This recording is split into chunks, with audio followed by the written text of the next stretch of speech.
What's up, guys? So, I've never been a conspiracy theorist. There's nothing in science that I really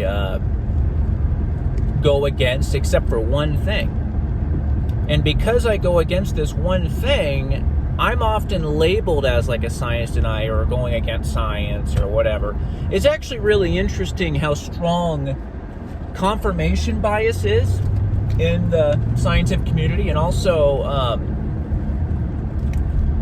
how blindly trusting people are of anything that is represented as mainstream science. It's almost like I've never really understood this lack of independence of thought. I don't know if it's just because most people just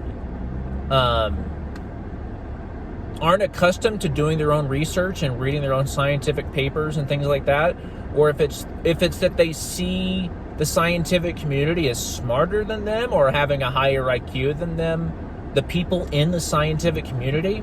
It's almost like people don't view the scientific community as a group of people, as a group of fallible, imperfect human beings.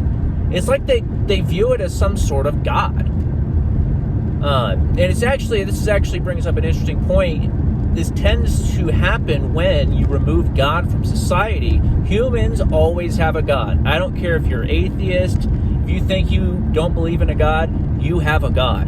Humans always have gods. Your God just happens to be the scientific community. You worship it. So basically, you're worshiping the thoughts of other men instead of doing the research for yourself. All throughout history, the mainstream, the experts, believed false things. So what makes you think it would be any different now? What makes you think there's nothing false? There's not even a possibility that there's anything false. Especially something like Darwinian evolution, which actually has zero evidence. It's actually a fascinating topic. It's fascinating, actually, how strongly people will believe in something that has so little evidence. Every single piece of evidence you can give me for Darwinian evolution is just as much evidence for design. Like, for example, similar structures between apes and humans, for example. Like, you look at the hand of an ape, or like an orangutan, and you look at the hand of a human, you're like, holy crap, they must be related. But when there's a common designer, you will see similar structures. How else are you going to design that? How else are you going to design something that can pick things up and hold them? Or manipulate? What else would you design? I mean, really, think about it. What else would you do? Oh, we all have eyes. Yeah, because we need eyes. We need to see. Oh, we all have ears. Yeah, because we need to hear. If there was a common designer, you would see similar structures. It's just as much evidence for design. And no intellectually honest person would say otherwise. The only way to say otherwise is to have an anti-supernaturalist bias. It's the only logical explanation. And because people have been drilled, it's been drilled into their heads for so many years that evolution is a part of science, they never stop to even question it. And so if you never question it, you're not educated. And this is why I find every single time someone wants to debate evolution with me, these are the most devastating debates. Even more so than my debates with atheists. I mean, the evolutionist gets absolutely destroyed. And it's really, the scientific community has done them a disservice because the person isn't even aware of the objections to evolution because they never questioned it in their life. So why would they be aware of the objections? It turns out the objections are extremely good, and they don't know them. And because they don't know them, 99% of the time, the evolutionist literally goes into the debate thinking, oh, what an idiot, what a science denier, this is going to be a piece of cake, I'll destroy him. Every single time, they get absolutely destroyed. Not because I'm so smart, it's because there are really good, valid objections, guys. Like I said, every single piece of evidence used to support it either has another explanation, design, or is not good evidence for evolution. Like, for example, they'll say vestigial structures are evidence for evolution. First of all, every single thing they pointed out to be vestigial is not actually vestigial. I'll give you a couple examples, like the appendix. That's not vestigial. The appendix is part of your immune system. If you have it taken out, you can survive, but you're more susceptible to several diseases. It's the documented fact. And just because you can survive without something does not mean you don't need it. You don't need your eyes or arms or ears either. You can survive without them. It doesn't mean you don't need them. That's not an argument for evolution. Another one, the whale pelvis. They try to say that the whale has a vestigial pelvis. That is not vestigial.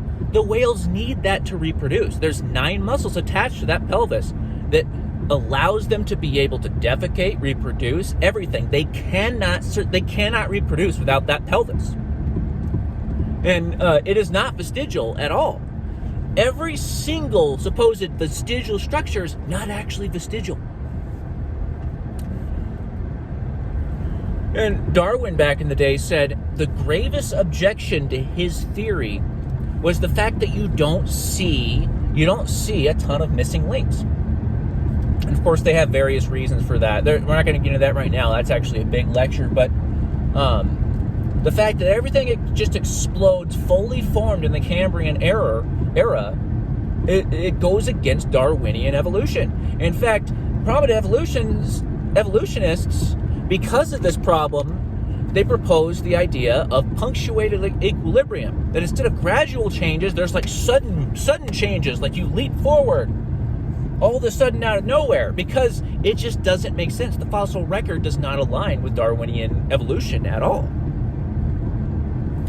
And there's tons of other arguments to make, but the point is, evolutionists are not educated on the topic.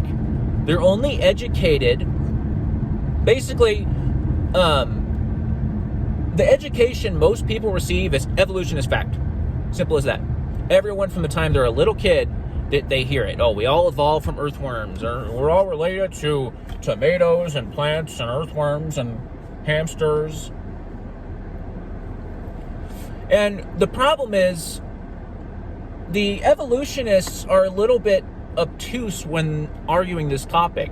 They'll pretend like they'll pretend like it's not nuanced. Like there's different forms of evolution. There's chemical evolution. There's stellar evolution. The stars have to evolve. The evolution of the elements like hydrogen and all that shit. And there is a distinction between micro and macro evolutions. They try to say there's no distinction there, that evolution is evolution. It's bullshit. Because it is a fact that small changes, microevolution, does not prove macroevolution. That's a fact. You can't use dogs descending from wolves as evidence that we're all related to tomatoes and hamsters. That is not sufficient evidence. And so evolutionists, they see someone, whenever they see someone questioning evolutionists, they're seeing all of these microevolutions, all this microevolution that is a fact that everyone agrees with, including me, that small variations happen. And they're thinking, how do you not see it? No, I totally see that. I'm saying that does not prove you're related to hamsters and tomatoes at all. There's no evidence for that whatsoever. Just the level of ignorance and just blindness and just this blind worship of the authority of the scientific community is really it's honestly bizarre to me. Like, I don't quite understand why people are so it's like I said, people have to have a God. They will not question things themselves. They have no independence of thought at all to research this stuff. There is zero evidence they're related to tomatoes. There's none. And every single piece of evidence you could point to is either not sufficient or has other possible explanations. As long as there's other possible explanations, you can't say it's evolution. So anyway, guys, there's some of my thoughts on Darwinian evolution. Something that I think people really need to look into a little better. Have a good day.